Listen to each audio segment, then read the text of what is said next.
এই মুহূর্ত থেকে থানার মধ্যে কোনো দালাল থাকতে পারবে না। এবং আপনার সেকেন্ড অফিসার যিনি আছেন ওনাকে সাথে নিয়ে বসেন। উনি যদি দেবিদ্বার চাকরি করতে চায় তাহলে ওনাকে সরকার যে বেতন দেয়, সম্মানটা আপনাদেরকে দেয়, আমরা যে সম্মানটা আপনাকে দেই সেটা নিয়ে ওনাকে চাকরি করতে হবে। এবং এসআই ভবতোষ, এসআই ভবতোষ, এবং ওনারা দেবিদ্বারে যদি চাকরি করতে চায়, দেবিদ্বারের প্রত্যেকটা অফিসার আমি দেখেছি ডেডিকেটেড, হার্ডওয়ার্কিং, পার্সোনালিটি সম্পন্ন।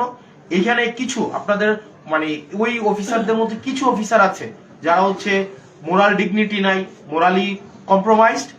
আপনি তাদের সাথে কথা বলেন, তারা যদি মনে করে যে না এইভাবে চাকরি করতে পারবে না, তাহলে তারা হচ্ছে তাদের আইনগতভাবে যে প্রক্রিয়া করা লাগে আমি আপনাদের কাছে অনুরোধ করবো আপনারা আইনগতভাবে এই বিষয়গুলো ডিল করেন।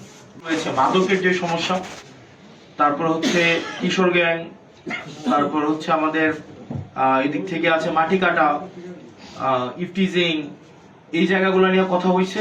এই ক্ষেত্রে আমরা আমাদের ওসি মহোদয়ের দৃঢ় ভূমিকা আমরা প্রত্যাশা করি এবং ওসি মহোদয়ের কাছ থেকে আমরা প্রত্যাশা করি যে ওনার যে অফিসাররা আছেন, ওনার জুনিয়র অফিসার বা ওনার যে ওয়ার্কফোর্স আছেন, উনি এটার শতভাগ ইউটিলাইজ করবেন এবং উনি স্বপ্রণোদিত হয়ে ওনার যে আইনগত জায়গা থেকে উনি আইনগত পদক্ষেপ নেবেন।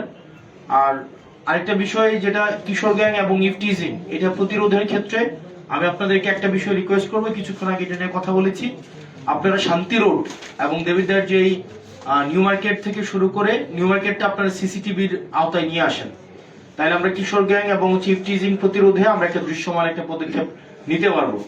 আর ওসি মহোদয়কে অনুরোধ করব আপনার যাদের যে অফিসারদের সম্পর্কে ইতিমধ্যেই ঘুষ, লেনদেন, বিভিন্ন অবৈধ বিষয়ের অভিযোগ এসছে, আপনি তাদের বিরুদ্ধে ব্যবস্থা নেবেন।